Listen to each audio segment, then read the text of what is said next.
तो टाइपराइटर के ऊपर जब आदमी लिखता है और अगर गलत लिखता है तो उसको मिटाने में बहुत तकलीफ होती है। So you have to be very diligent, बहुत ध्यान से लिखना पड़ता है। हम गलती नहीं कर सकते।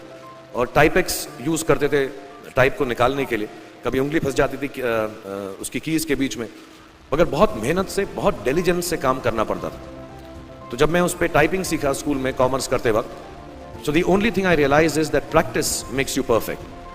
तो जो भी काम आप जिंदगी में करें उसको डिलिजेंस से करें, ऐसा करें कि कोई गलती ना हो, अपना पूरा दिमाग लगा कर करें, सोच समझ कर करें, ऐसे करें कि ये काम जिंदगी में आपका पहला काम है और इसके बाद आपको मौका नहीं मिलेगा, और शायद ये काम आपका जिंदगी का आखिरी काम है, इसके बाद फिर मौका नहीं मिलेगा। So do it with that kind of diligence. तीसरी चीज उन्होंने मुझे कैमरा दी थी, क्योंकि बहुत गरीब थे, वो कैमरा चलता नहीं था बिल्कुल भी, सिर्फ उसके व्यू फाइंडर से बड़ी अच्छी अच्छी तस्वीरें दिख जाती थी, लेकिन खिंचती बिल्कुल भी नहीं थी।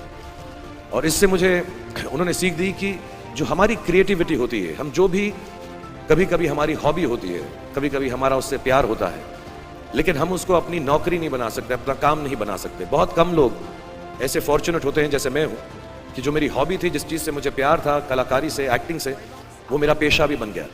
अमूमन ऐसा होता नहीं है, लेकिन जो हमारी कला है, चाहे वो पोएट्री है, चाहे वो लिखना है, चाहे वो पेंटिंग है, चाहे जो भी चीज़, गाना है, अकेले में गाना है, हमारी क्रिएटिविटी ज़रूरी नहीं है कि दुनिया एक्सेप्ट करे।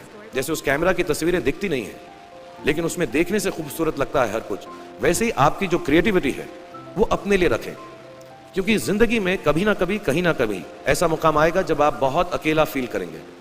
हो सकता है दुख का समय भी आए, उस वक्त आपकी जो क्रिएटिविटी है वो आपकी सबसे अच्छी दोस्त होगी, दुनिया उसको माने या ना माने। मैं बहुत खराब पोइट्री करता हूँ, लेकिन जब भी दुखी होता हूँ तो लिख लेता हूँ। सराफ साहब से मैं अब सीखना भी चाहता हूँ। मैं रेखता पे जाऊँगा, मुझे लगता है ये कमाल की साइट है, थोड़ी मैं शायरी वगैरह सीखूंगा। मेरी शायरी बहुत ख़राब है कि हमने तुम्हारी याद में रो रो के टब भर दिए, वो आए और नहा कर चल दिए, इस लेवल की पोइट्री है। लेकिन जब दुख होता है, ये भी बैठ कर जब लिखता हूँ तो बहुत दिल को शांति मिलती है। आखिरी चीज़ मेरे वालिद जी ने मुझे दी थी, वो दोनों मिक्स है, मैं जल्दी ख़त्म करता हूँ क्योंकि आप लोगों के पास वक्त नहीं है, आप लोगों को अपनी डिग्रीज लेनी है, सोच रहे होंगे इतना वक्त ज़ाया कर रहा है हमारा ये। तो मैं जल्दी से बताता हूँ। एक उन्होंने मुझे कहा, एक सेंस ऑफ ह्यूमर हमेशा रखना ज़िंदगी में, हंसते हमेशा रहना, एक चाइल्ड लाइक इनोसेंस ज़रूर रखना।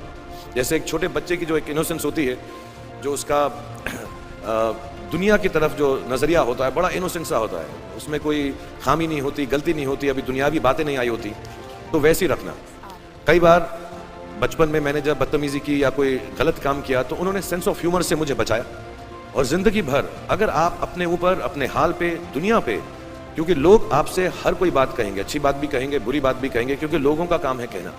अगर आप उसको एक सेंस ऑफ ह्यूमर से देख सकेंगे तो ज़िंदगी जो है बहुत बेहतर रहेगी। And last not the least, what my father gave me, what my mother gave me, and what your parents have given you, आपके जो पेरेंट्स हैं, जो आपको दिया है, वो सबसे बड़ी गिफ्ट है, गिफ्ट ऑफ लाइफ।